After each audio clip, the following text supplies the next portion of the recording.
Indonesia dalam mode bertahan hidup. Menteri Keuangan Purbaya Yudi Sadewa mengungkap APBN 2026 memasuki kondisi bertahan hidup atau survival mode. Artinya kita nggak boleh main-main lagi. Kita nggak ada ruang atau nggak ada luxury untuk bermain-main lagi dengan segala peluang yang kita bisa buat. Jadi kita survival mode.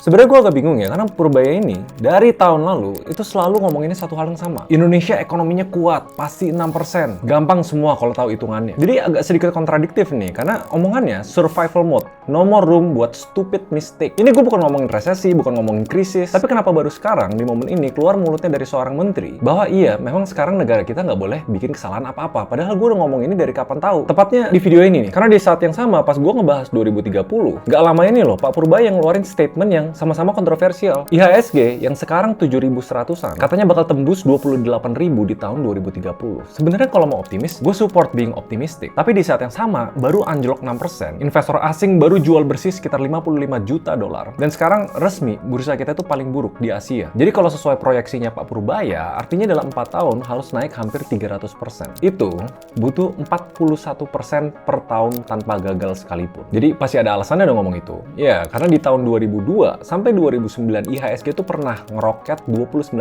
per tahun. Cuma kalau menurut gue agak susah dibandingin apple to apple. Pertama, di tahun 2002 sampai 2009 itu era commodity super cycle. Kita tuh lagi banjir duit banget karena harga komoditas di global itu lagi gila-gilaan. Simply bukan gara-gara fundamental murni. Dan emang pernah kok ada negara yang punya growth se-ekstrim itu kayak Vietnam di tahun 2007 yang ujung-ujungnya punya satu kesamaan yang sama. Berakhir dengan crash yang parah. Nah, Pak Purbaya ini menteri yang sangat populer. Gue support gebrakan-gebrakan yang baru, optimismenya. Tapi di satu sisi, ucapan seorang menteri itu merepresentasikan sebuah negara. Jadi agak kontradiktif bilang mimpi yang sangat meroket. Di satu sisi, bertahan hidup atau survival. Sebenarnya gue nggak mau harus mewaspadai lah bahwa narasi survival mode itu dipakai buat conditioning publik, buat ngebemper lah. Kalau misalnya ada kebijakan pahit atau ternyata ada kenapa-napa lah sama ekonomi kita. Nah, sedangkan narasi IHSG 28.000 itu fungsinya buat hope, harapan, atau nahan modal asing biar nggak kabur. Tapi itu kan analogi paling bodohnya ya. Kontradiksi orang yang lagi sekarat jualan mimpi, ya orang tuh nggak tenang. Dan sampai sekarang di YouTube atau di media masih banyak wartawan yang nanya pertanyaan yang sama. Maksudnya apa Pak survival mode? Karena di saat yang sama rupiah kita tembus 17.200 per dolar. Itu tuh batas psikologis. Dan akhirnya cetak rekor depresiasi tajam sekitar 11%. Dan again kita menang award nih. Jadi mata uang dengan performa terburuk di Asia melawan USD tahun ini. Bahkan kalau ditarik mundur dalam 20 tahun terakhir mata uang kita tuh udah hancur 46% melawan dolar. Itu kalau secara struktural di benua ini kita cuma sedikit lebih mendingan daripada rupiah di India yang hancur 55%. Jadi makanya gue penasaran dan gue buka-buka angkanya. Survival mode ini apa sih? Dan gue nemuin satu matriks yang lumayan jujur lah. Namanya debt service ratio. Simpelnya, berapa persen pendapatan negara yang langsung habis cuma buat bayar utang. Nah ini angkanya ya. Indonesia hampir setengah dari pendapatan negara numpang lewat buat bayar hutang. Dan hampir 20% itu cuma buat bayar bunganya. Tapi nanti dibilang, nih dibandingin sama negara-negara lain ya. Ya kita parah, tapi nggak paling parah. Cuma harus bandingin situasi kestabilan ekonomi kita dibanding ekonomi negara lain juga. Dan satu lagi yang pamungkas banget nih, di saat kita survival mode, utang kita gede, ada instansi tertentu yang makan budget jumbo, katanya ngabisin triliunan buat beli sendok, garpu, dan piring. Jadi yang bener yang mana? Makanya kita harus bedah angkanya dulu sih. Karena hampir semua narasi publik nyalahin satu hal. Ya dunia lagi nggak baik-baik aja, lagi banyak perang. Sebelum kita nyalahin dolar atau negara lain, gue mau ngingetin kalian sama angka-angka yang memang ada di dalam negeri ini. Total hutang negara kita itu tembus 9.637 triliun rupiah. Dan kalian tahu berapa yang harus kita bayar cuma buat utangnya tahun ini? Sekitar 599 triliun rupiah per tahun. Kalian bayangin ya, itu setengah ribu triliun uang pajak yang harus hangus cuma buat bayar bunga, bukan bayar pokok utangnya. Kenapa ini gede? Ya sebenarnya sebagian besar tumpukan utang ini itu dicetak pas pemerintahan terakhir, yaitu pemerintahannya Pak Jokowi. Memang ada force major, ingat nggak 2020 dunia tuh lagi lockdown COVID. Nah makanya pemerintah tuh butuh uang cepet. Mereka bikin skema burden sharing atau bagi beban sama Bank Indonesia. Nah, waktu itu Bank Indonesia ngebeli surat utang pemerintah yang memang nyelamatin kita di masa kritis, tapi ada konsekuensinya. Sekarang sekitar 154 triliun rupiah utang dari skema itu jatuh tempo di 2026 dan memang harus dibayar ulang. Nih utang-utang yang lain biar kalian bisa baca juga. Ibarat jatuh ketiban tangga, kita lagi ngos-ngoskan bayar hutang, digebuk juga dari luar. Amerika, The Fed, nahan suku bunga tinggi, bikin asing lebih asik lagi nih kabur nih, walaupun ditambah sama MSCI. MSCI dan lain-lain yang memang bursa kita bikin asing mau keluar. Ditambah ekonomi Cina lagi lesu, padahal mereka mitra dagang paling gede kita. Ya tumpukan-tumpukan ini yang bikin efeknya tuh jadi kayak badai sempurna. Tapi ada satu hal yang penting banget ya, karena gue nggak mau cuma ngomongin masa lalu. Alasan kenapa Pak Purbaya sampai sekarang bilang survival mode, dan gue ulangin ya, nggak boleh bikin stupid mistake lagi. Karena badai utang itu datang di timing yang paling gila. Yang gue pengen callback, video gue sebelum ini sini gue pernah bahas. Kenapa ini jendela terakhirnya Indonesia? Dan salah satu periode paling pentingnya Indonesia, jangan lupa, negara kita tuh lagi di puncaknya bonus demografi. Itu masa emas, 70% populasi kita ada di usia produktif. Dan jendela ini cuma 5-10 tahun ke depan. Mentok-mentok sampai 15-20. Dan gue ngomongin hal yang sama, kita nggak boleh make stupid mistake lagi. Semuanya harus benar. Jadi makanya di saat yang sama nih kayak gini, utang gede, kencangin ikat pinggang, budget lagi dipotong. Ada satu program makan budget gede. Tapi kalau kita nggak spending money untuk SDM, minimal lapangan pekerjaan, pendidikan, kesehatan, demi hemat kita kelewatan masa emas kita, ya what's the point? Ya simpelnya ini kulminasi dari apa yang kita lakuin selama 20 tahun terakhir. Mau bilang survival mode, sebenarnya harusnya survival mode dari beberapa tahun yang lalu. Jadi kan yang penting sekarang kita lihat situasi yang sekarang nih. Apa sih langkah-langkah pemerintah yang ngirim sinyal tuh agak mixed feeling nih. Kirim sinyal positif biar investor asing balik lagi, tapi sinyal jaga-jaga biar kita melek dan kita harus maksimalin momen kita sekarang.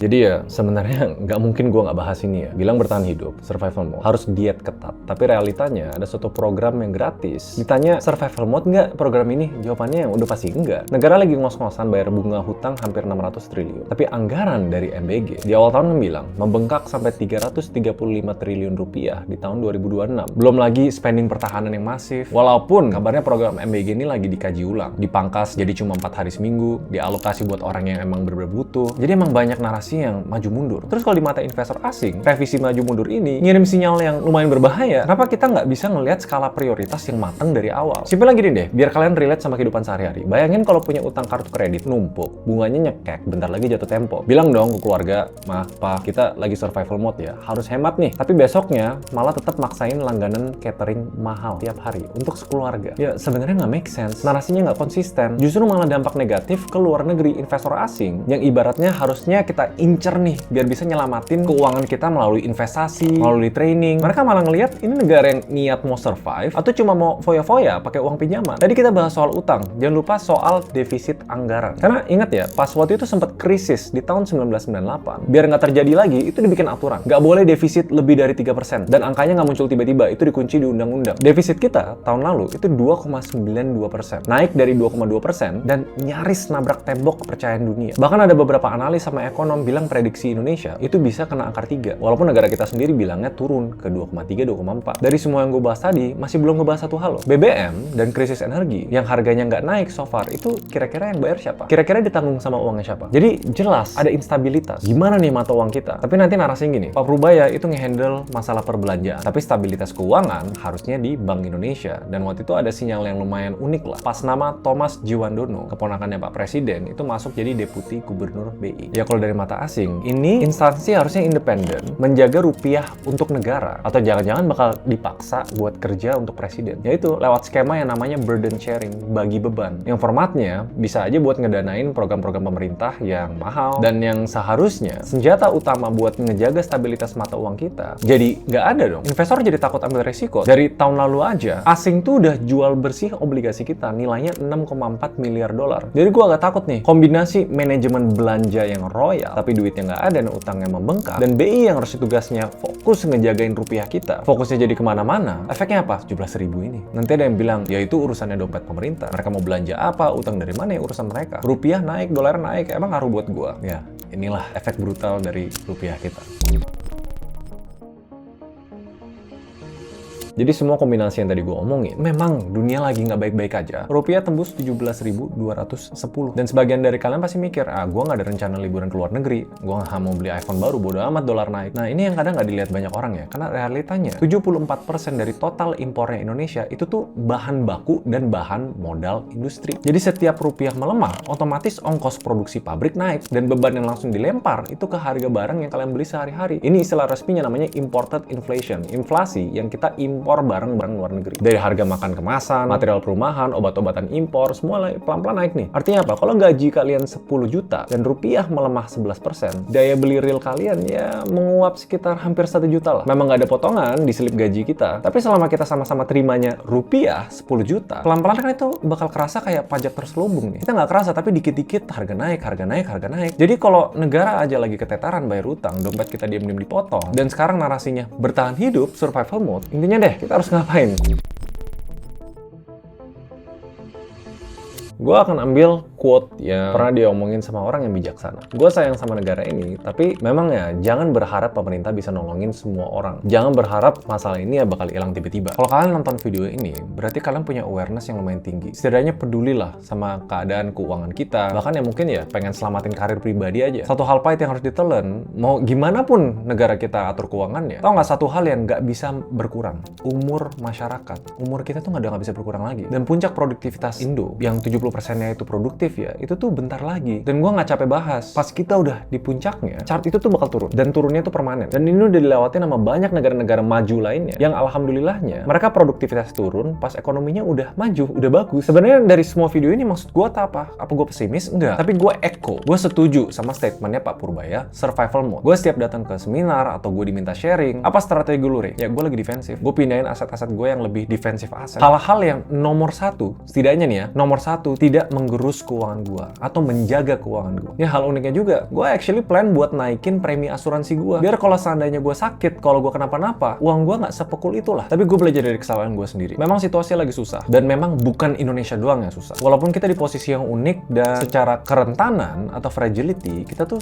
lumayan rentan. Cuma gini, rupiah 17.000 pun itu bukan tanda kiamat. Ini tuh alarm keras. Era nabung pasif sambil ngarap aman itu udah nggak ada. Pertanyaan gue ke kalian, pas Purbaya bilang kita lagi survival mode, kalian percaya nggak sama kemampuan sistem buat ngelola? Kalian percaya nggak di tengah daya beli yang makin kayak gini, kita punya strategi yang tepat buat ngelindungin uang kita? Tapi setidaknya itu yang gue tangkep pas Pak Purbaya bilang kita lagi survival mode. Dan it's a good thing, itu hal yang baik. Gue berkaca sama Prime Ministernya Singapura. Setiap ada kenapa-napa, ya dia jujur, oke, this is not good. Itu jauh lebih baik daripada memberi harapan palsu dan mimpi yang terlalu ngawang. Tapi itu opini gue berusaha untuk tetap kritis dan netral. Ada nggak yang bagus dari Indonesia? Ada. Mungkin gue bakal bahas di video selanjutnya, yaitu kemampuan kita untuk memanage dan bertahan di energi krisis. Soal per BBM-an, kita actually lumayan oke loh. Tapi ya, itu topik selanjutnya. See you guys next video. Bye-bye.